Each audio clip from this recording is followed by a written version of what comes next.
Nous voyons le personnage principal, qui s'appelle Mike, et qui est un tireur d'élite de l'US Marine Corps. À ses côtés se trouve son ami, Tommy, qui est opérateur radio et observateur. Nos marines sont en mission quelque part en Afrique, et ils sont chargés d'éliminer l'un des chefs d'une organisation hostile. Mais quelque chose ne va pas, car le chef n'arrive pas seul au lieu de rendez-vous. Des Bédouins, qui vont marier l'une de leurs filles à cet homme, se sont approchés de la cible. Mike hésite, car le fantassin n'est pas sûr qu'il s'agisse de l'homme qui est leur cible. Le commandement insiste pour éliminer la cible, mais Mike n'appuie pas sur la gâchette. Les mariés sont pris dans le collimateur et, lorsqu'ils s'écartent, Mike n'arrive pas à reconnaître la cible. Le fantassin pense qu'il s'agit d'une autre personne. Michael lève son fusil pour répondre à l'objection de Tommy, et la lunette du fusil brille alors au soleil. Les gardes du corps du chef le remarquent et ouvrent le feu. Nos courageux fantassins doivent fuir, mais grâce à la tempête de sable, ils s'en sortent vivants. Nos héros contactent le commandement et sont envoyés vers un point d'évacuation dans un village situé à quelques kilomètres de leur position. Sur le chemin du point d'évacuation, nous apprenons que Tommy a un jeune fils qui l'attend à la maison, et que Mike a une petite amie qui l'attend et qu'il n'a pas encore décidé de demander en mariage. Une tempête de sable arrache un panneau « Attention aux mines » et le met sous les pieds de Mike. Le fantassin trouve également un petit soldat dans le sable. Cependant, Tommy décide qu'il s'agit d'un vieux panneau et qu'il ne vaut pas la peine d'y prêter attention.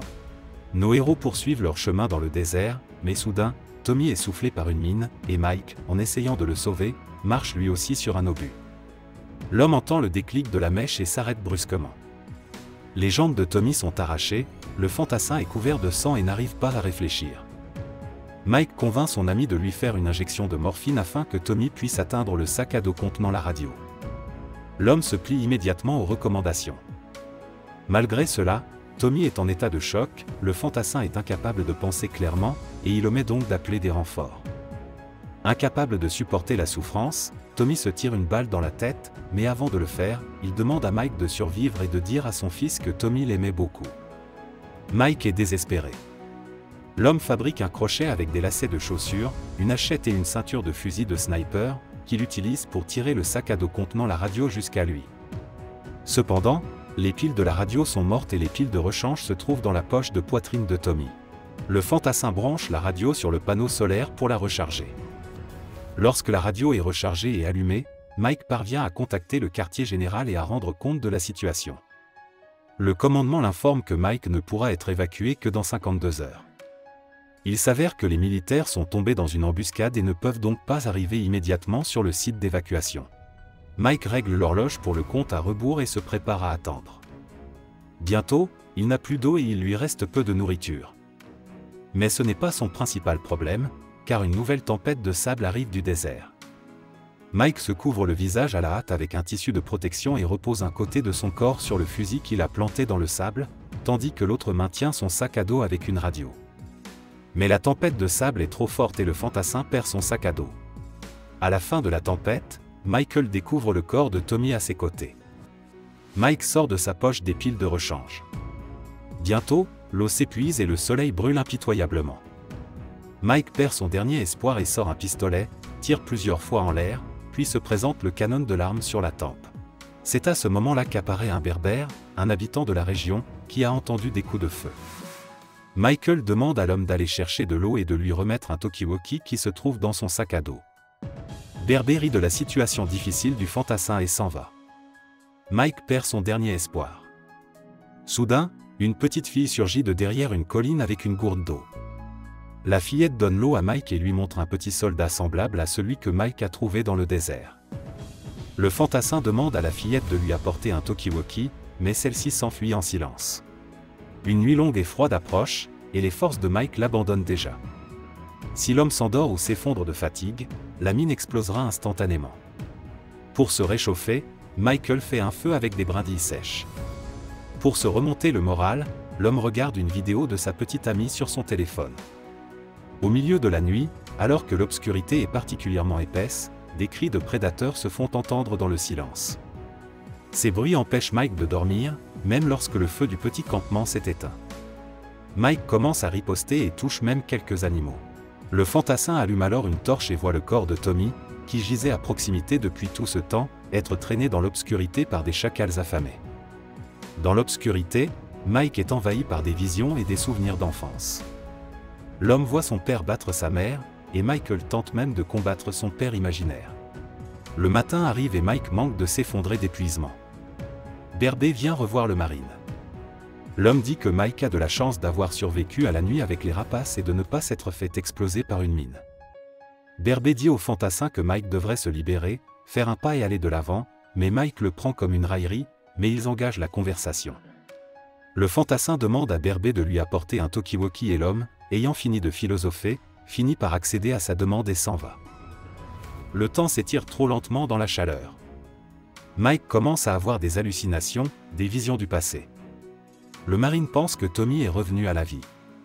Tommy sort du sable et commence à parler à Mike.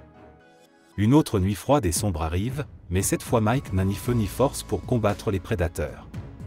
Les chacals avancent lentement dans l'obscurité. Mike riposte jusqu'à ce qu'il n'y ait plus de munitions dans son fusil. Les prédateurs se jettent alors sur le fantassin, déchirant ses bras avec leurs dents, saisissant ses jambes. La conscience de Mike lui envoie à nouveau une vision du passé. Michael se souvient qu'il a défendu une serveuse dans un bar, en battant 4 énormes rangers, et que la serveuse est devenue plus tard sa petite amie.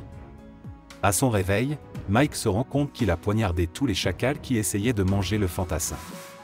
Au matin, le talkie-walkie parle à nouveau, l'informant que les militaires ont encore été retardés et qu'ils n'arriveront que plus tard, dans 17 heures. Désespéré, Mike jette la montre qu'il utilisait pour suivre le compte à rebours. Michael commence à penser qu'il parle à Jenny, sa petite amie. L'homme s'excuse auprès d'elle, lui dit qu'il l'aime et commence à s'évanouir. Mais Berbé apparaît soudain et maintient le fantassin sur ses pieds. Berbé soigne les blessures de Mike laissées par les prédateurs. L'homme dit au fantassin de s'accrocher, qu'il a de la chance d'être encore en vie. Berbé et Mike ont une nouvelle conversation. Au cours de la conversation, Mike apprend que Berbé a lui-même été victime d'une mine. L'homme et sa fille avaient l'habitude de creuser des mines dans le sable et de les vendre aux partisans. Au lieu de mettre des dentanators sur les mines, la fille mettait des boîtes de conserve. Un jour, la mine a explosé, la fille de Berbé a été tuée et l'homme a perdu sa jambe. La jambe de l'homme est aujourd'hui remplacée par une prothèse en bois. Berbé a déclaré que c'était lui qui avait apporté de l'eau à Mike et que la fille qu'il avait vue était sa fille, le fantassin n'ayant eu qu'une vision. L'homme a également déclaré qu'après l'amputation de sa jambe, il ne voulait plus vivre, mais qu'à un moment de désespoir extrême, il a réalisé qu'il devait aller de l'avant. Berbé a maintenant une femme et 2 enfants. L'homme a précisé que Mike devait lui aussi se libérer, aller de l'avant. Berbé donne à Mike une sorte de boisson et l'avertit qu'elle lui donnera des visions, mais qu'ensuite tout ira bien. L'homme part ensuite, laissant un Mike épuisé à ses hallucinations. Le fantassin voit à nouveau son père ivre battre sa mère, puis le battre lui-même, mais Michael tente de se défendre.